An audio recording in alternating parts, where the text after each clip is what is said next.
El Salvador was once one of the most violent countries in Latin America. Just over 1,500 miles south of the U.S. border, there's nearly one homicide an hour.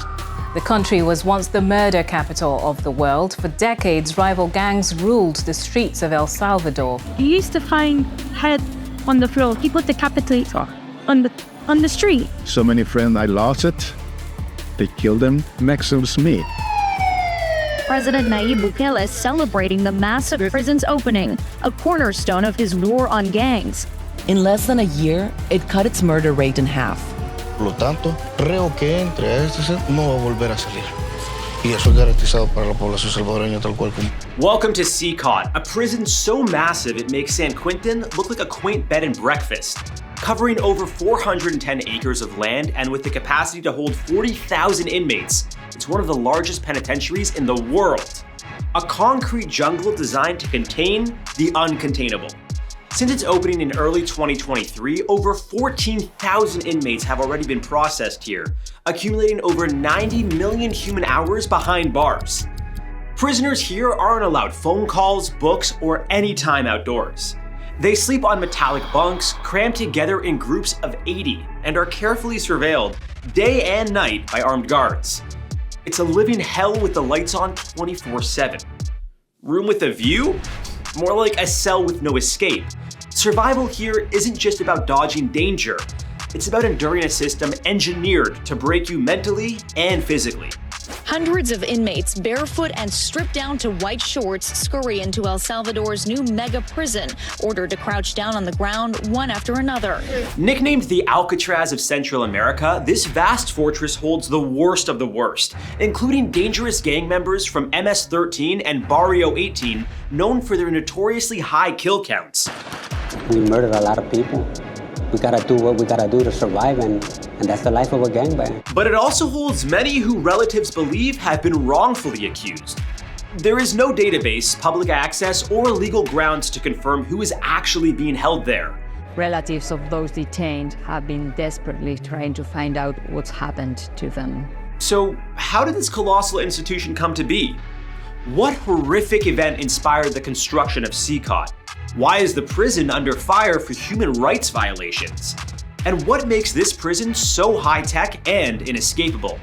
We'll test your limits and see if you have what it takes to survive Latin America's biggest prison.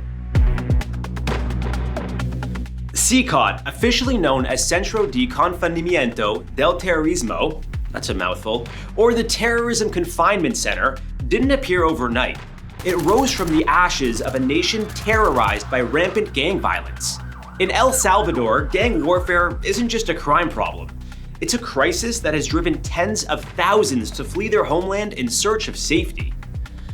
On March 26, 2022, the country reached a tipping point. In a span of 24 hours, more than 80 people were murdered, marking one of the deadliest days in El Salvador's recent history.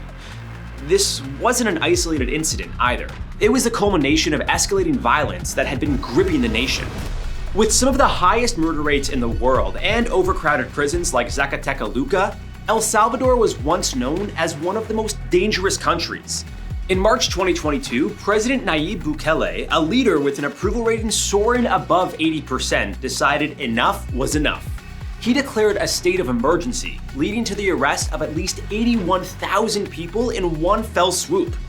Critics called it authoritarian. Supporters saw it as necessary.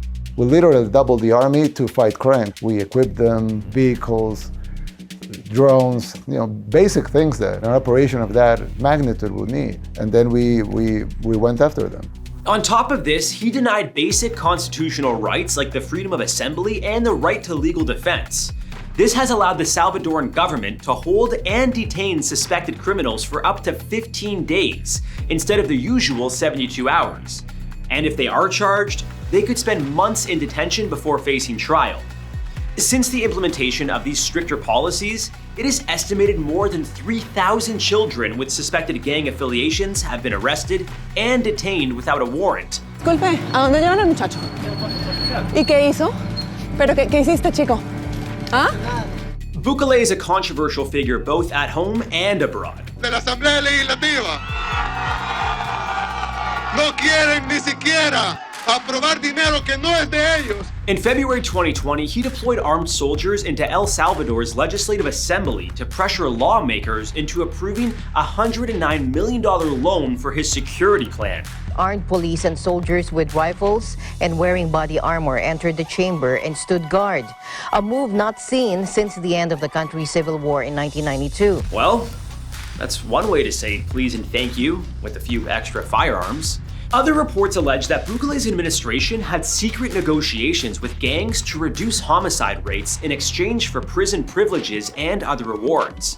While the government denies these claims, international watchdogs remain skeptical.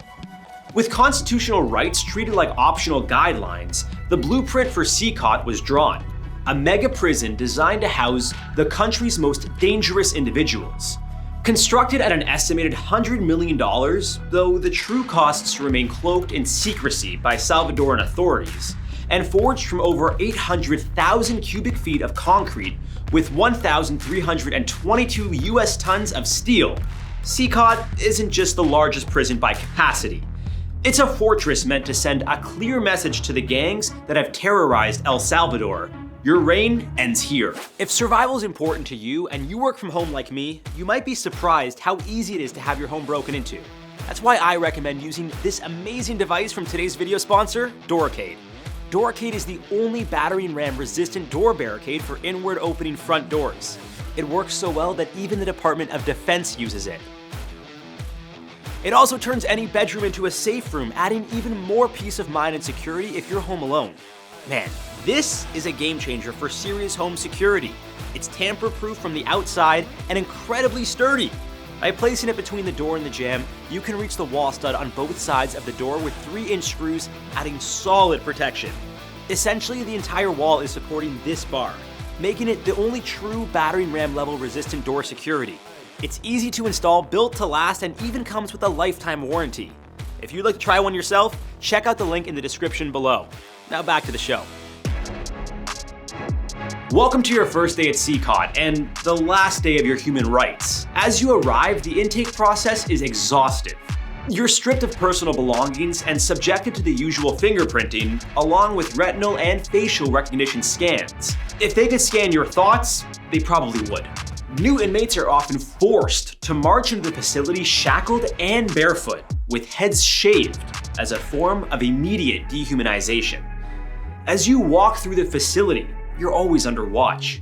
Guards stand in front of the cells at all times, and even above you. The corridors are lined with security personnel. You're herded into a group cell designed for 80 inmates, but often holding up to 100 due to overcrowding. The only furniture is tiered metal bunks without sheets, pillows, or mattresses. Talk about back pain. There's an open toilet in the corner and a cement basin with a plastic bucket for washing. Your drinking water is shared from one large jug. Dehydration is a constant threat, especially considering El Salvador's tropical climate. Is it just me, or does this kind of look like Squid Games minus the cash prize? Locked inside for 23.5 hours a day. You have no educational programs, no books, and no letters from home. The isolation is total. The 30 minutes outside your cell are spent in tightly controlled activities. Sometimes it's group exercises under the watchful eyes of armed guards. Other times it's mandatory Bible readings, regardless of your faith or beliefs. But even these moments are riddled with tension. Inmates are required to maintain silence during activities, and any deviation can result in immediate punishment. When one of the inmate prisoners does a mistake and misbehaves, so they have a fight between them, they have to enter one of these doors and rooms, and they have to stay there 15 days in pure dark, pure isolation. Meals slide through a cold steel slot. Every single day, it's the same grim routine. A scoop of rice, a dollop of beans, and a flimsy tortilla. Not once is there a hint of meat. Not even a whisper of it. I guess that's one way to become a vegetarian. The food is prepared by prison staff under strict security measures to prevent tampering or smuggling of contraband. Eating is done in your cell, surrounded by dozens of other inmates, making mealtimes chaotic and stressful. There are no special privileges. Everyone is treated equally harshly, regardless of gang rank or affiliation.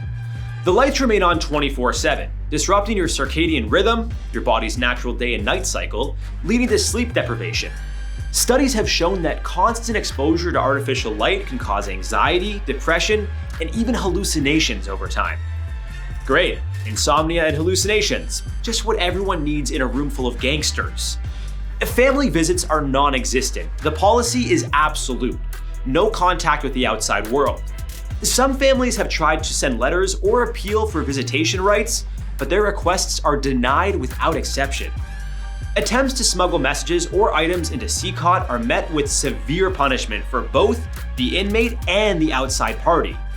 Despite the prison's intense security measures, desperation can drive individuals to take enormous risks. The prison security is so tight that all visitors, including journalists, must undergo multiple security checks. One reporter noted that entering the facility felt like airport security on steroids. All electronic devices are confiscated and cell signals vanish upon approaching the main gate. The prison uses a system that blocks all phone signals to prevent any unauthorized communications.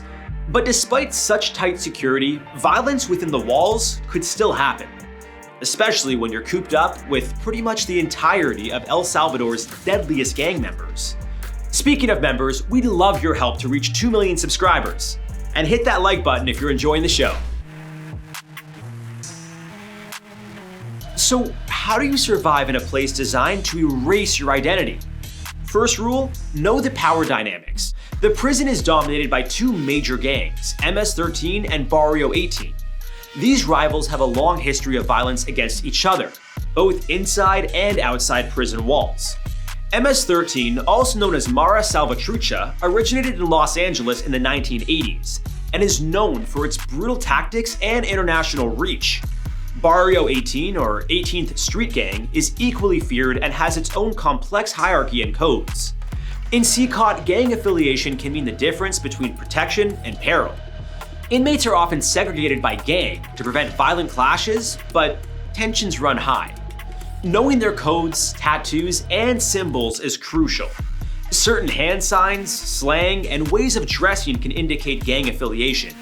Misreading these signs can lead to fatal misunderstandings. Wow, I'm gonna need a gang signs to English dictionary stat. The gangs also have their own cliques, or cliques, with specific names and tattoos that identify their rank and role within the larger organization. New inmates must quickly learn the unspoken rules. Respect the hierarchy, don't interfere with gang business, and never snitch. Violations can result in beatings, isolation, or worse. While official numbers are tightly controlled, human rights organizations estimate that several deaths have occurred within CECOT since its opening, often under suspicious circumstances. The volatile mix of overcrowding and rival gangs means a simple misstep can be deadly.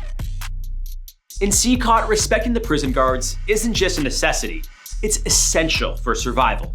A chilling 2023 report documented that at least 261 inmates died in custody during President Nayib Bukele's unyielding anti-gang crackdown.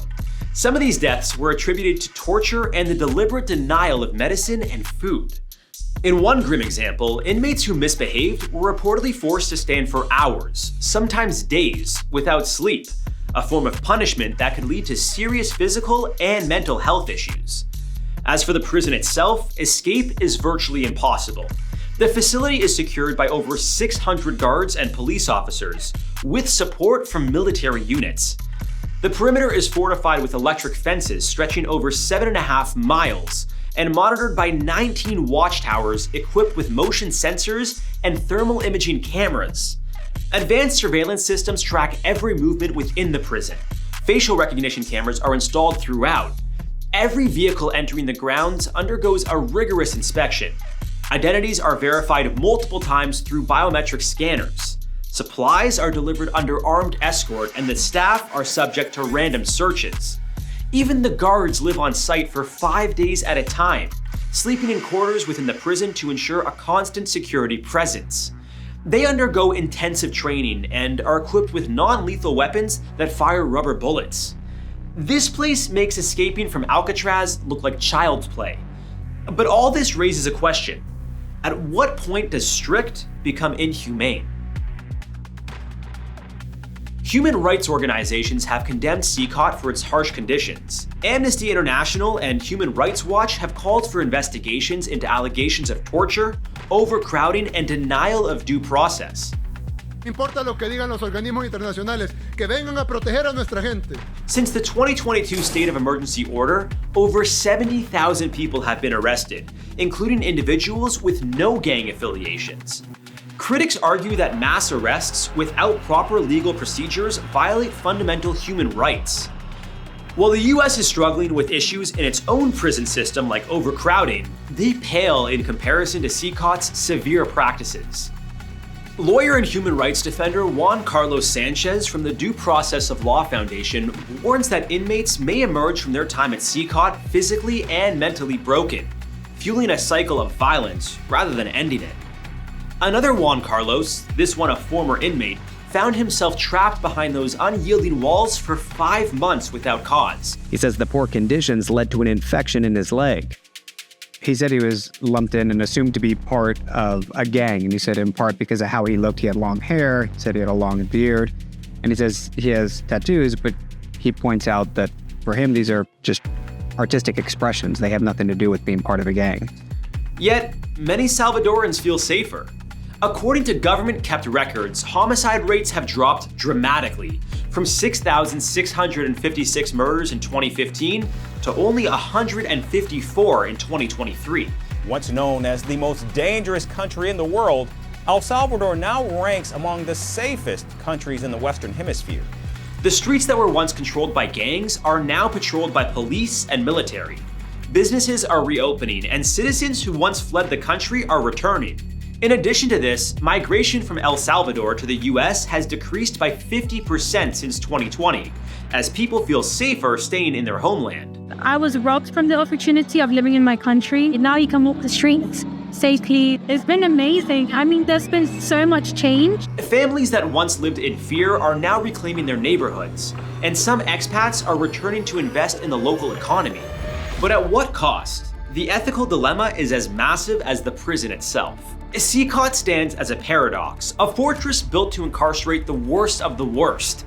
Yet it raises profound questions about justice, human rights, and the true cost of security. Is this the future of incarceration? A place where rehabilitation is abandoned in favor of indefinite detention? It's like the most twisted episode of Black Mirror, but this is reality. We're safer than any other country in the Western Hemisphere, which is, it was, if I would have said that 5 years ago, they would say that I was crazy. As we grapple with the ethics of such a place, one thing is clear. CECOT is more than just a prison. It's a reflection of the extremes to which a society will go to reclaim safety and order. CECOT forces us to confront uncomfortable questions, including, does the end justify the means? Can peace built on such controversial practices be sustainable in the long term? While the prison has been effective at curbing crime rates and creating peace for citizens, it also sets a precedent that challenges democratic principles and the rule of law. The prison stands as a stark reminder that the pursuit of security must be balanced with human rights and dignity. So what do you think about CECOT? Is it a necessary evil? Let us know in the comments below. CECOT's just one of several nightmarish prisons in the world known for human rights violations. Before you make any bad decisions and end up in the clink, be sure to watch Surviving the Most Dangerous Prison Scenarios to find out if you've got what it really takes to do time. And remember, if you want to stay alive, keep watching How to Survive.